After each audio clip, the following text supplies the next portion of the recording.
நாளை அஜிப்து மின் கௌமின் யுசாகூன இலல் ஜன்னதி ஃபில் அக்லால், விலங்கிடப்பட்டு சொர்க்கத்துக்கு இழுத்துச் செல்லப்படுகின்ற ஒரு சமுதாயத்தை நினைத்து நான் ஆச்சரியப்பட்டேன். ரசூலுல்லாஹ் நரகத்துக்குள்ள சுவர்க்கத்துக்கு இழுத்துச் செல்லப்படுவார்கள், அவர்களை நினைத்து நான் ஆச்சரியப்பட்டேன். ரசூலுல்லாஹ் சொல்றாங்க. ஏன் தெரியுமா? அந்த இழுத்துச் செல்லப்படுற சொர்க்கத்துக்கு நாளை மறுமையில யாராவது போகாம இருப்பானா? இழுத்துச் செல்லப்படுறவர்கள் இல்லை.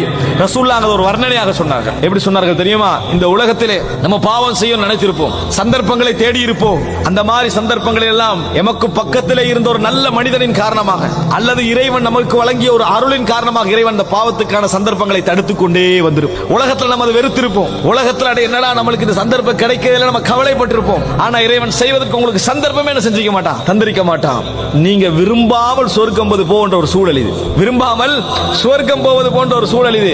ஆனால் நீங்கள் செய்த ஏதோ ஒரு நன்மை காரணமாக அல்லாஹ் தஆலா உங்களுக்கு என்ன செய்றான், இதை செய்கிறார். அதனால தான் ரசூலுல்லாஹி ஸல்லல்லாஹு அலைஹி வஸல்லம் சொன்னார்கள், இன்னர் ரஜுல லா யகூனு இன்தல்லாஹில் மன்சில ஃபில் ஜன்னah, சொர்க்கத்திலே ஒரு மனிதருக்கு அல்லாஹ் தஆலா ஒரு அந்தஸ்தை வைத்திருப்பான்.